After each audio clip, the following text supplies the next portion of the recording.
Hello students, today we are going to start with magnetism. Right, so basic magnetics क्या होता है, magnetic field क्या होता है वो हमें मालूम है. राइट, सो यहाँ पे हम चार्जेस के कारण देखेंगे, चार्जेस और करंट के कारण. राइट, सो अगर स्टैटिक चार्ज की बात करें, मतलब कि अच्छा यहाँ पे जो भी हम मोशन देखेंगे वो फ्रेम डिपेंडेंट है. राइट, सो ये स्टैटिक चार्ज किसी के रेफरेंस में अगर स्टैटिक है तो ये सिर्फ क्या करेगा, इलेक्ट्रिक फील्ड प्रोड्यूस करेगा.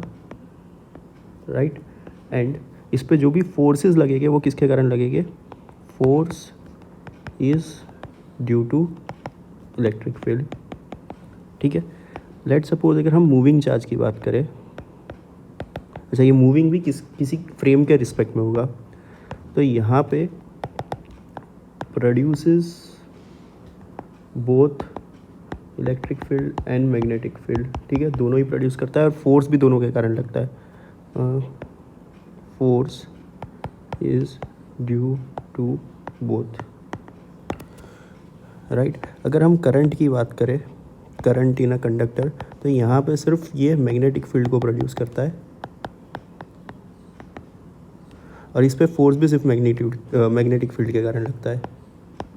Force is due to magnetic field only. Right, अच्छा अभी हम बात करें तो ये मैग्नेटिक फील्ड का जो मैग्नेटिक फील्ड इंड्यूस होती है, ये एक साइंटिस्ट ने इसे प्रूव किया था या डिस्कवर किया था, जिनका नाम था बायो सावर्ट. ठीक है, तो इनके नाम पे ये बायो सावर्ट लॉ बना है. लेट सपोज अगर मैं ये कंडक्टर लूँ एंड यहाँ पे मैं एक छोटा सा सेक्शन लूँ. राइट, करंट की डायरेक्शन ये आई हमको दिया हुआ है, मैग्नीट्यूड भी आई दिया हुआ है. राइट, अगर मैं ये छोटे से सेक्शन के कारण इस पी पॉइंट पे मैग्नेटिक फील्ड निकालना चाहूँ, बहुत ही इजीली हम निकालेंगे. ये डिस्टेंस हो गया अपना आर. राइट, एंड क्योंकि ये बहुत छोटा सा सेक्शन है तो इसको हम डी एल लेंगे. राइट, अच्छा डी एल उसी डायरेक्शन में होगा जिस डायरेक्शन में करंट है. राइट, सो अगर मुझे डी बी निकालना है, अच्छा पहले तो यहाँ पे डायरेक्शन कैसे निकालनी है वो अपन देख लेते हैं. ठीक है, हम पाम रूल का यूज़ करेंगे. क्रॉस एंड रूल थोड़ा टफ पड़ जाता है. ठीक है, तो वैसे उससे भी इजीली आप निकाल सकते हो. यहाँ पे अगर right and cross rule use करना है तो फिंगर्स को डी एल की डायरेक्शन में रखो और उसे क्रॉस करो पी की डायरेक्शन में, तो आपका थंब आपको दे देगा. तो आई गेस वो सबको आइडिया है. पाम रूल क्या होता है वो पहले मैं एक बता देता हूँ. राइट हैंड पाम रूल, तो अगर अपना ए वेक्टर क्रॉस बी वेक्टर हमें अगर सी वेक्टर देता है, तो अगर ए की डायरेक्शन ऐसे है, राइट ये अपना ए वेक्टर हो गया, और बी की डायरेक्शन कुछ ऐसे है, अगर सी निकालना है तो कैसे निकालेंगे, तो आपकी जो आपका राइट हैंड जो है उसका थंब आप ए के तरफ रखोगे, जो पहला वेक्टर है वो, और आपकी जो 4 फिंगर्स है वो बी के तरफ रखोगे, और आपका जो पाम वो आपको नेट डायरेक्शन देगा. तो यहाँ पे अगर आप ये ट्राई करो साथ में ही, तो पाम आपका अंदर की तरफ जा रहा है. राइट, सो यहाँ पे आएगा ये अंदर की तरफ, सो सी वेक्टर आएगा अंदर की तरफ. राइट, आई होप ये सबको समझ में आ रहा है. सेम अगर यहाँ पे भी हमने वैसे ही किया, डी एल की डायरेक्शन में हमने थंब किया और पी डायरेक्शन की तरफ 4 फिंगर्स की, तो अंदर की तरफ आ रहा है अपना net magnetic field. Right, so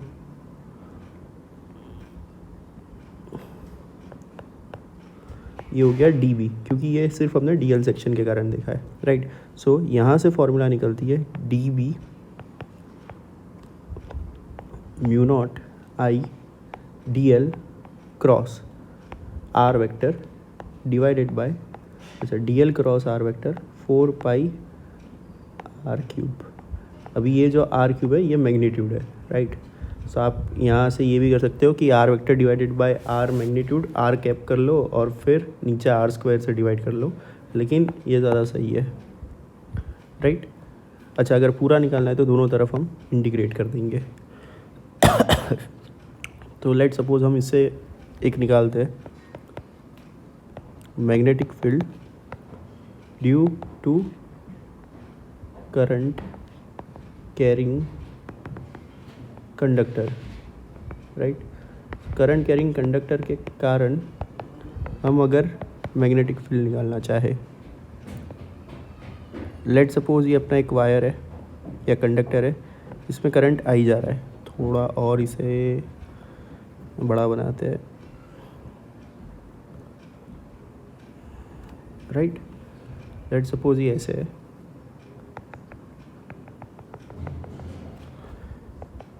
ये पॉइंट अपना P हो गया,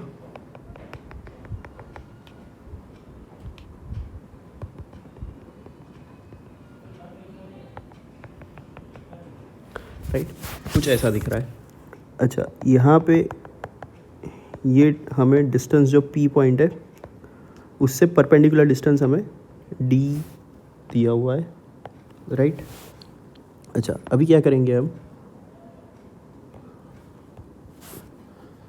हम P से एक थीटा एंगल पे एक सेक्शन लेंगे वायर का, राइट।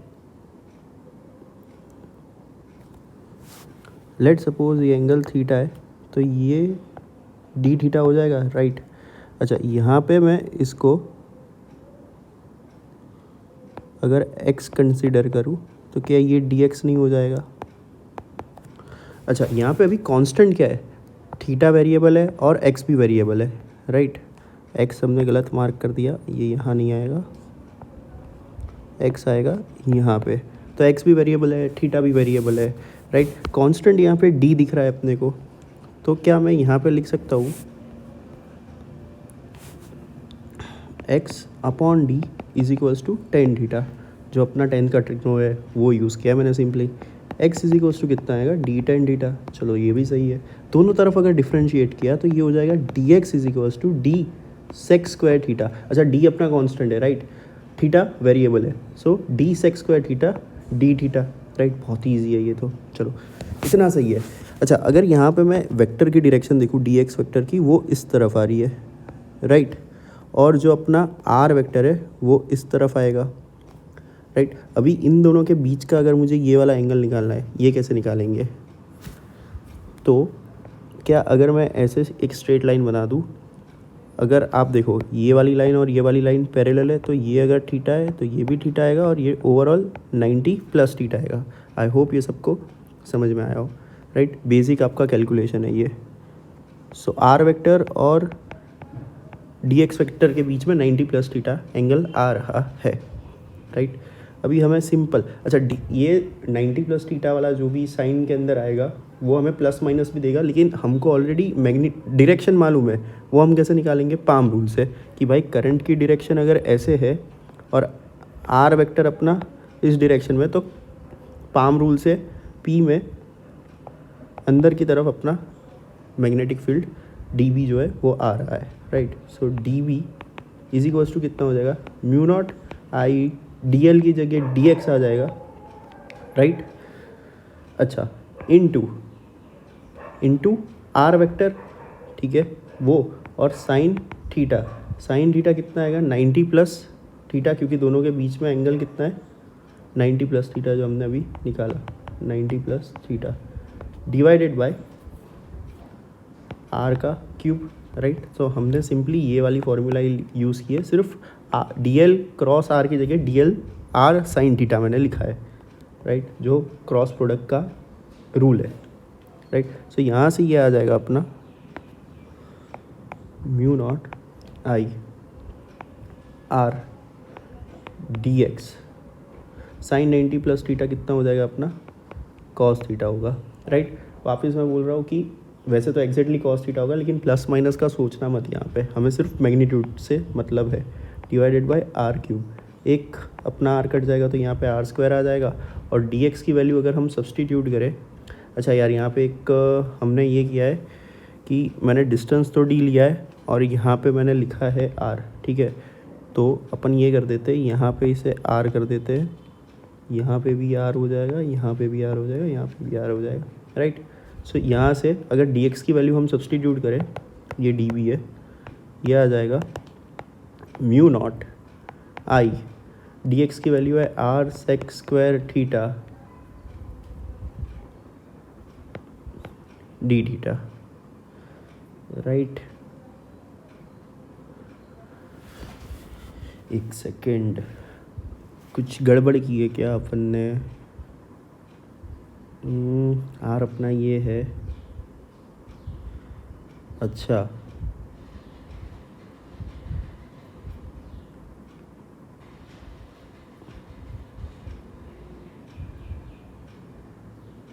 अच्छा अच्छा अच्छा, अरे आर और डी तो दोनों अलग ही है, सॉरी, ठीक है।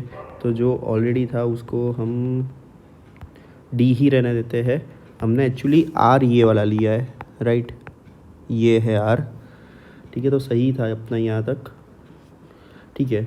तो अगर इसको हम सॉल्व करें, ये हो जाएगा mu naught I, D X की जगह आ जाएगा D sec square theta D theta cos theta, ये वाली वैल्यू हमने सब्सटीट्यूट की डी एक्स की, अपॉन आर स्क्वायर, राइट। अभी आर को हम कन्वर्ट कर देते हैं, ठीक है। आर और डी का रिलेशन देखें तो ये हो जाएगा D by R equals to cos theta, ये एडजेसेंट हो गया, ये हाइपोटेनियस हो गया। सो यहाँ से अपने को सब्सटीट्यूट करना है आर को, ठीक है। तो आर को इधर भेजो, कॉस थीटा इस तरफ आ जाएगा, सो आर की वैल्यू हो जाएगी डी सेक थीटा, राइट। इसको अगर यहाँ पे हमने सब्सटीट्यूट किया, सो ये हो जाएगा mu naught I D sec square theta cos theta D theta upon D square sec square theta, right. ये और ये कट जाएगा, यहाँ पे सिर्फ एक डी बचेगा, और ये डी बी की हमारी वैल्यू आ रही है mu naught I cos theta D theta by D. अभी याद हो, अगर मैंने आपको ये बताया था कि जब भी वेक्टर क्वांटिटी है हम डायरेक्टली इंटीग्रेट नहीं कर सकते, हमें पहले डायरेक्शन देखना पड़ेगा। सो अगर मैं यहाँ पे कोई सा भी कंपोनेंट ले लूँ, लेट सपोज अगर मैं यहाँ पे ये वाला लूँ, ये वाला डी एल लूँ, राइट, इसके कारण भी अगर आप पाम रूल से देखोगे तो अंदर की तरफ ही डी बी आ रहा है, इस पॉइंट के कारण भी डी बी अंदर आ रहा है, इस पॉइंट के कारण भी डी बी आ रहा है, तो हर एक पॉइंट के कारण डी बी अंदर की तरफ ही आ रहा है ऐसे, राइट, एक ही डायरेक्शन में। तो हम डायरेक्टली इंटीग्रेट कर सकते हैं क्योंकि सेम डायरेक्शन है, राइट। सो ये हो जाएगा। अच्छा, यहाँ पे अगर देखोगे आप, हमने रेफरेंस किसको लिया हुआ है? हमने रेफरेंस ये वाली लाइन को लिया है, राइट। सो इसके ऊपर वाला जो भी एंगल होगा वो थीटा 1 पॉजिटिव होगा, लेकिन इसके नीचे वाला माइनस थीटा 2 होगा, राइट, क्योंकि इसको हमने ज़ीरो कंसिडर किया है। आई होप ये सबको समझ में आया हो। सो ये हो जाएगा माइनस थीटा 2 से प्लस थीटा 1, राइट। फाइनली ये आ जाएगा म्यू नॉट आई। जब आप इस कॉस थीटा का इंटीग्रेशन अगर आप करोगे तो ये साइन थीटा आएगा डी, और लिमिट्स हो जाएगी माइनस थीटा 2 से थीटा 1, ठीक है। फाइनली ये हमको आंसर दे देगा म्यू नॉट आई। अच्छा, यहाँ पे एक अपना वो कांस्टेंट रह गया है डीबी के अंदर, इधर 4 पाई से हमें डिवाइड करना था, राइट, जो बायो सावर्ट लॉ में ये 4 पाई है वो रह गया था, सो वो एक कर देना। सो यहाँ पे फाइनली ये आ जाएगा mu naught I by 4 pi d sine theta 1 plus sine theta 2, right. So ये फाइनल आंसर है। अभी इस पे बेस्ड कुछ केसेस है। एक हो गया अपना सेमी इनफाइनाइट वायर या कंडक्टर, दूसरा हो गया इनफाइनाइट वायर, राइट। सो इनकी मैग्नेटिक फील्ड हम याद रख सकते हैं,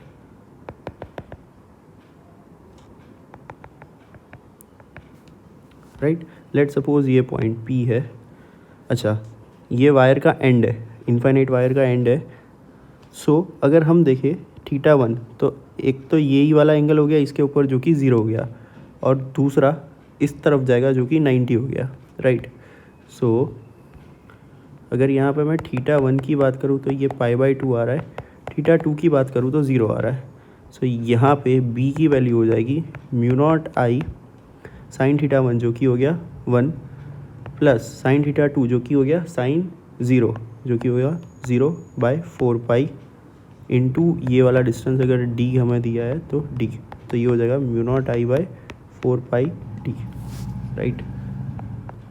सेम अगर हम इनफाइनाइट वायर की बात करें,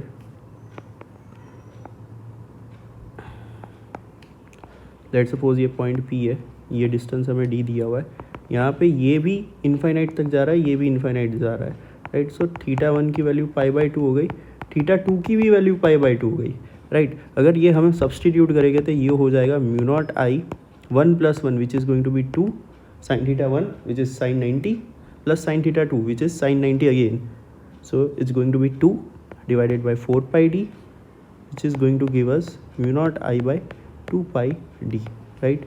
ये चाहे तो याद रखोगे तो ज़्यादा सही है, ठीक है। अच्छा, इसके बाद अगर हम देखें तो एक क्वेश्चन मैं दे रहा हूँ,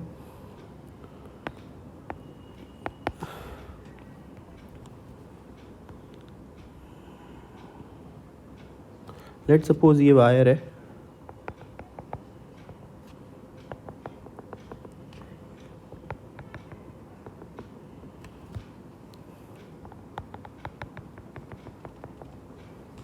और ये डिस्टेंस हमें d दिया हुआ है,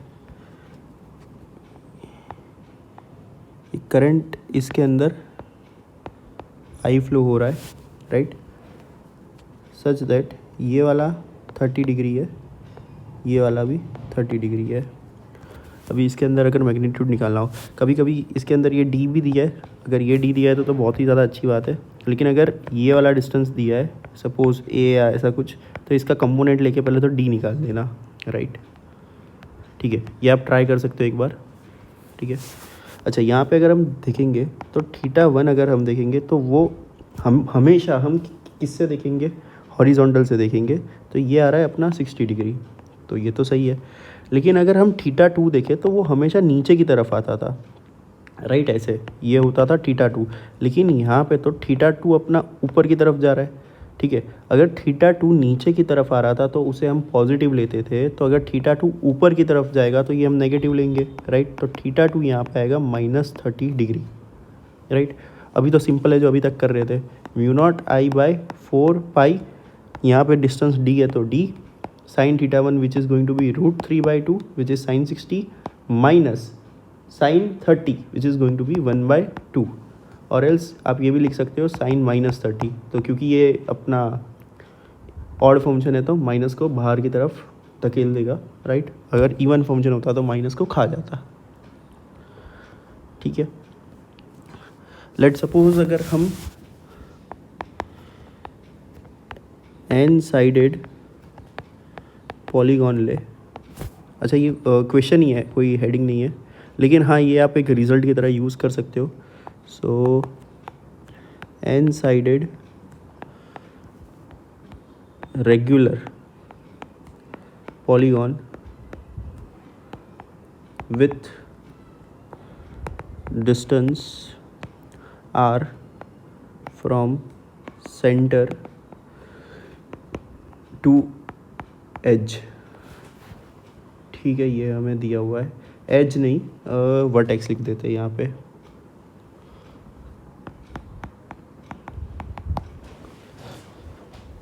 find magnetic field at centre, बहुत ही सिंपल क्वेश्चन है, राइट। अगर एन साइडेड पॉलीगॉन है तो मैं एन साइडेड पॉलीगॉन तो बना नहीं पाऊँगा, तो यहाँ पे अपन कोई एक हेक्सागोन जैसा ले लेते, हेक्सागोन ही लेते, राइट, तो समझ में आया सिर्फ। तो यहाँ पे हमें ये वर्टेक्स का डिस्टेंस, रेगुलर पॉलीगॉन है तो ये सारी साइड्स का डिस्टेंस लेंथ सेम होगा, ये हमें दिया हुआ है r वर्टेक्स से, ठीक है। तो ये कुछ ऐसा बनेगा, राइट। अगर मैं एन साइडेड बनाना चाहूँ अभी, सो पूरा तो अपन नहीं बना सकते,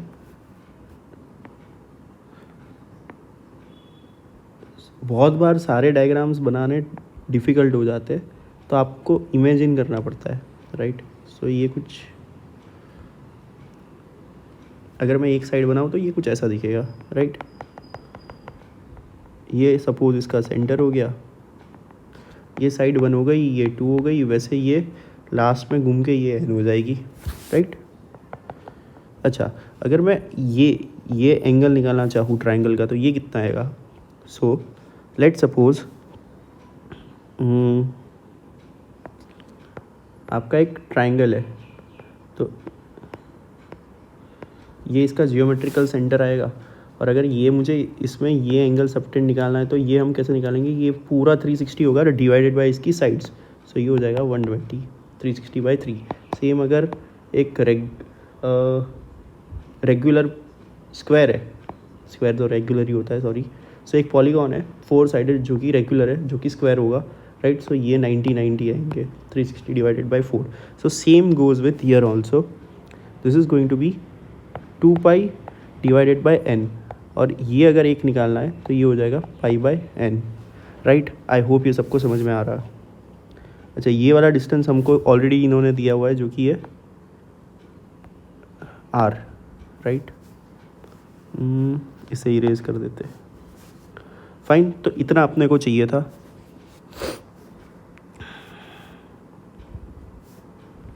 और करंट की वैल्यू इन्होंने आई दी हुई है, राइट। अभी मैं क्या सोच रहा हूँ कि एक के कारण मैग्नेटिक फील्ड निकालो। अच्छा, इसके कारण भी सेम अंदर की तरफ ही आएगा, हर एक के कारण अंदर की तरफ आएगा, तो हम फाइनली क्या करेंगे, एन से मल्टीप्लाई कर देंगे एक का निकालने के बाद, राइट। सो सबसे पहले अगर हम निकालें तो ये हो जाएगा μ0I/4πd। अच्छा, अगर ये r है, d तो ये वाला डिस्टेंस आएगा, तो ये कितना हो जाएगा, r cos π/n, राइट। सही है यहाँ तक। अच्छा, अगर ये वाला डिस्टेंस हमें निकालना हो, हाँ, अभी हम क्या करना है, sin θ1 + sin θ2, तो यहाँ पे हो जाएगा ट्वाइस ऑफ sin π/n, क्योंकि θ1 और θ2 दोनों ही सेम है और दोनों की वैल्यू π/n आएगी, राइट। सो ये हो जाएगा, राइट। इसको फर्दर सॉल्व करने पे ये हमें देगा 2μ0I sin π/n/4πr cos π/n, right. यहाँ इसे और अगर सिंप्लीफाई करेंगे हम, सो ये हो जाएगा अपना 2,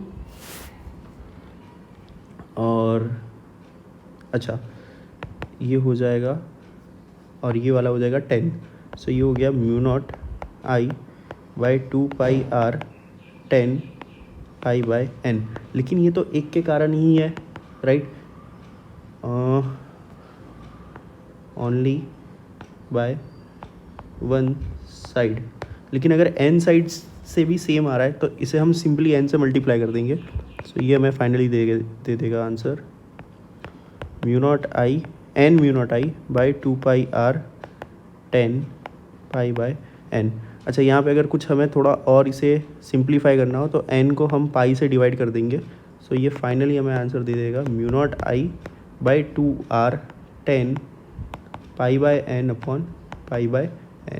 आई होप ये सबको समझ में आया हो, राइट। ये याद रखने की ज़रूरत नहीं है, ठीक है, आप निकाल सकते हो। अच्छा, हम electric field due to loop देखेंगे, राइट, लेकिन मैं सोच रहा हूँ कि हम इसी में से ही निकाल लेते हैं, राइट। अगर मुझे एक सर्कुलर लूप के कारण निकालना है, तो अगर मेरा n की वैल्यू टेंड्स टू इनफाइनाइट हो गया, राइट, मतलब कि नंबर ऑफ जो भी साइड्स है वो इनफाइनाइट हो गई, तो क्या ये सर्कल बन जाएगा, राइट। सो यहाँ पे ही अगर मैं ये लगाऊँ limit n tends to infinite, so ये हो जाएगा μ0I/2r। ये हम वापस चेक भी करेंगे, ठीक है। तो ये आएगा 10 π/n/π/n। ये क्या ज़ीरो को अप्रोच करेगा, और ये भी ज़ीरो को अप्रोच करेगा। अच्छा, 10 0/0, ठीक है, ये लिमिटिंग वैल्यूज़ होती है, एग्जैक्ट वैल्यू कभी भी नहीं होती, राइट। सो ये हमें 1 देता है, सो फाइनली हमें आंसर आ जाएगा μ0I/2r, राइट। ये अगर किसी का लिमिट्स सही है तो उन्हें समझ आया होगा, नहीं आया तो हम वापस इसको अलग से निकालेंगे।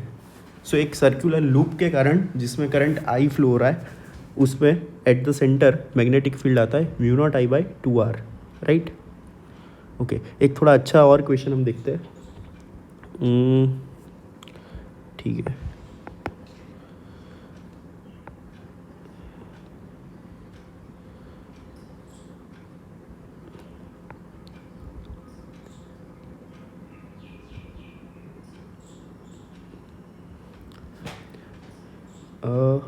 लेट सपोज ये अपनी एक शीट थी, ठीक है, इनफाइनाइट शीट है, इनफाइनाइटली लंबी शीट है, ठीक है, मतलब बहुत ही ज़्यादा लंबी शीट है, यहाँ ये एक्सटेंड होता ही जाएगा। इसको हमने एक कर्व कर दिया ऐसे, तो ये हमें क्या आगे से ऐसे दिखेगा, ठीक है, जो मैंने अभी बनाया है। सो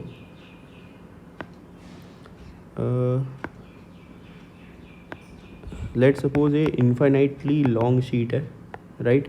सो ये ऐसे आगे भी एक्सटेंड होगी, और हमने इसे एक जगह से काट डाला तो हमें क्रॉस सेक्शन कुछ ऐसा दिख रहा है, राइट, जो कि एक अपना क्या कह सकते हैं, सेमी सर्कुलर आर्क दिखेगा, राइट। अच्छा, आई होप ये सबको समझ में आ रहा हो, ठीक है, ये कुछ ऐसा होगा, राइट। अच्छा, अगर इसके क्रॉस सेक्शन में हम देखें तो हमें करंट कैसे दिखेगा, ऐसे अंदर जाता हुआ, और हमें इस पॉइंट पे मैग्नेटिक फील्ड निकालना है, राइट। अगर मैं इसका थोड़ा कोई और दूसरा व्यू बना सकूं, अगर मैं ऐसे बनाऊं तो क्या समझ आएगा, हाँ, इसको नीचे से बनाते तो ज़्यादा अच्छे से समझ में आएगा।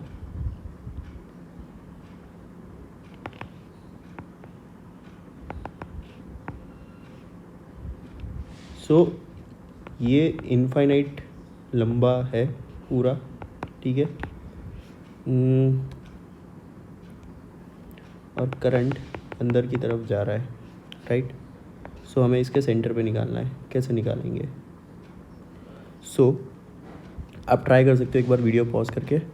लेट सपोज अगर ये रेडियस हमें आर दिया हुआ है और करंट पूरे में जो नेट करंट है वो आई है, राइट, ये सब का टोटल जो करंट फ्लो हो रहा है वो आई है, राइट। अगर मैं एक छोटे से सेक्शन में देखूं जो कि ये वाला है, जो कि थीटा एंगल ऊपर है, सो क्या ये length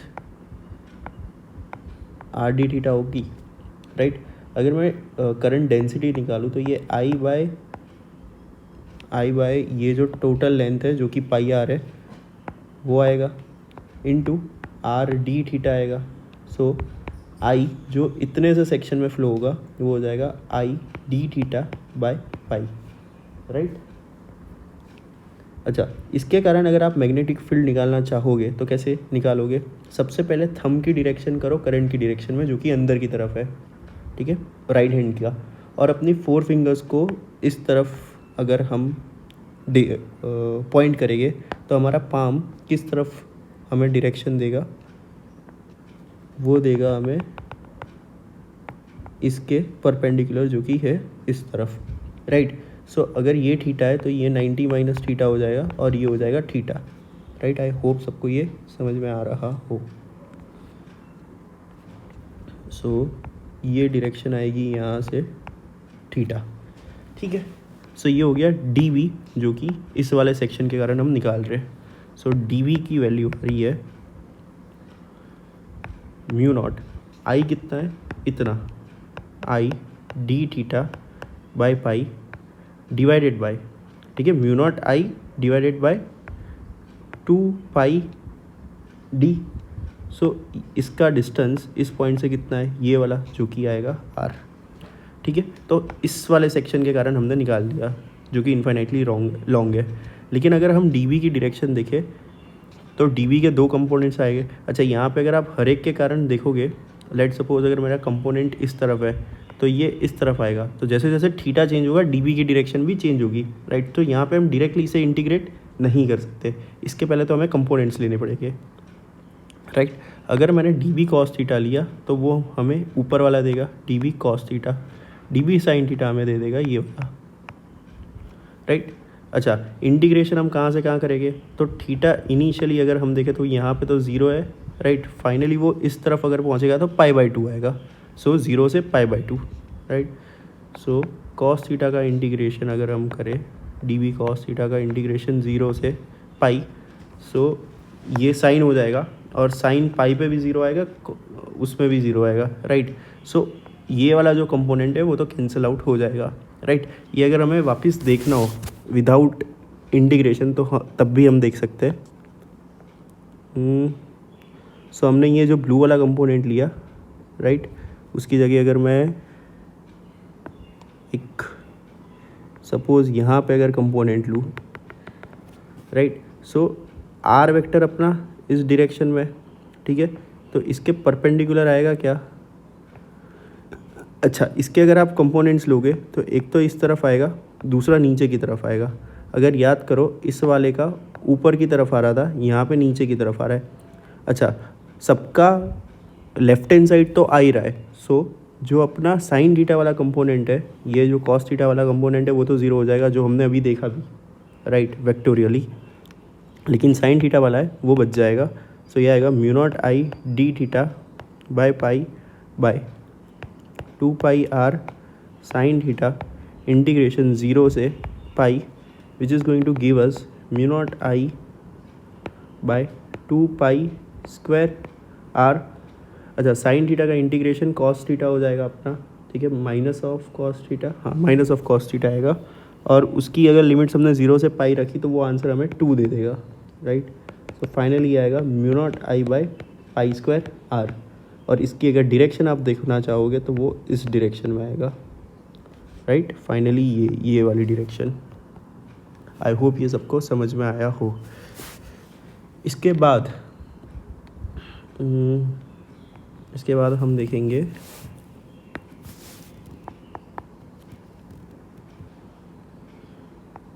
magnetic field due to a circular arc देख लेते हैं, ठीक है। आर्क में ही हम थीटा की वैल्यू जब 2 पाई डालेंगे तो हमें लूप का मिल जाएगा, जो कि हमें ये आंसर देगा जो हमने लिमिट से निकाला था, राइट। तो मैच भी कर लेंगे वो सही आ रहा है कि नहीं।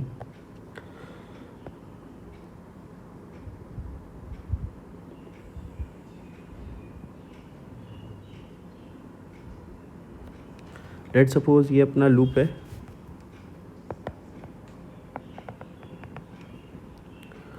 और यहाँ पे अगर मुझे मैग्नेटिक फील्ड निकालनी है, राइट, ये कुछ ऐसे है।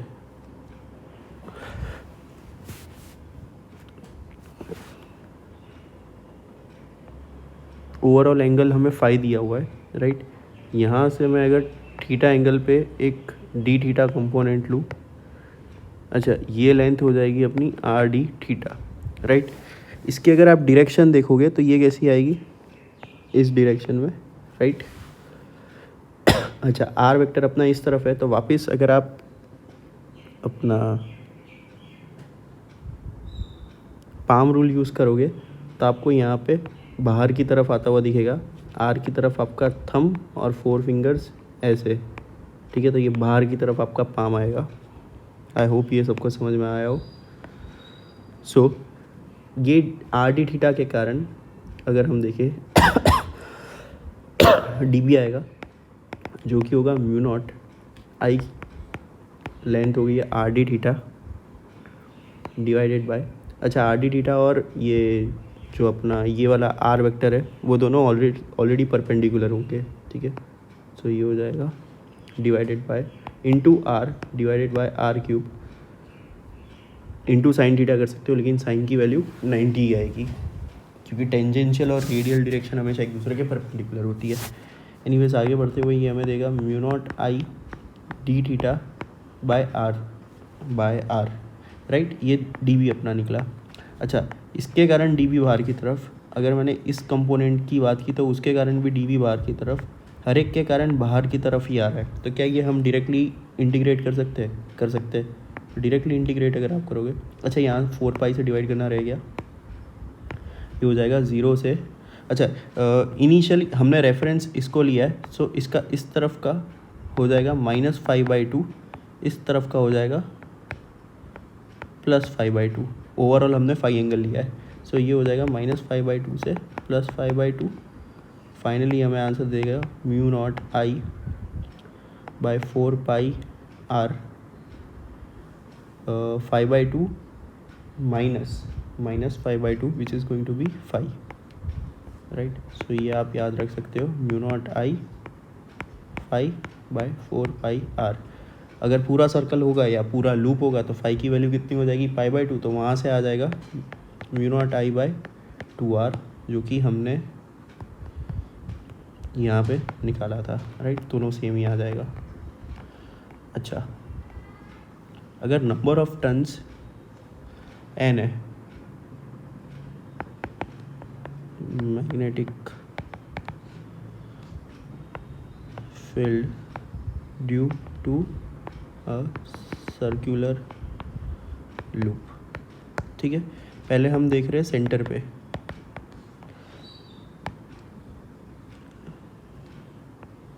ठीक है। अगर यहाँ पे number of turns total n है, अच्छा एक के कारण हमने देखा वो कितना आ रहा है μ0I/2r, तो n नंबर ऑफ टर्न से हम सीधा n से मल्टीप्लाई करेंगे। सेम अगर यहाँ पे भी नंबर ऑफ टर्न्स n है तो हम सीधा ये जो वैल्यू है इसको n से मल्टीप्लाई कर देंगे, राइट। आई होप ये सबको समझ में आ रहा हो। लेकिन यहाँ पे नंबर ऑफ टर्न्स n बनाना पॉसिबल ही नहीं है, राइट। एनीवेज यहाँ पे पॉसिबल है, सो ये आ जाएगा n μ0I/2r